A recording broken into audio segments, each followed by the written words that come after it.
אז אם קנית דירה או שאתה בתהליך רכישה של דירה, אתה צריך להתחיל להתרגל, לקחת קלסר, לשים בו ניילונית, ופשוט לשמור את כל ההוצאות לאורך השנים ביחס לנכס. זה יכול מה להיות... זאת אומרת? מה אני עושה עם כל ההוצאות האלה? זה הוצאות שהן נחשבות כניקויים במס שבח. ניקויים מותרים במס שבח, זה היטל השבחה, שכר טרחת עורך דין, תיווך ששילמת, מס ואם רכישה. שיפצתי את הבית?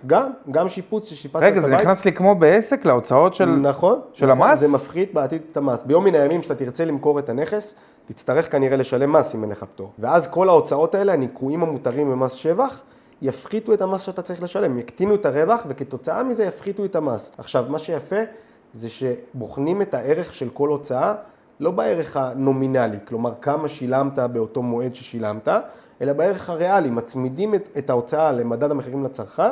לפי ערך של היום. לפי ערך של היום. נגיד אמא שלי שיפצה את הבית לפני 15-20 שנה. נכון. אז אם היא שילמה אז 50,000 שקל, והיום זה נגיד 90,000 שקל, אז יחשבו את זה לפי ה-90? בדיוק, כן.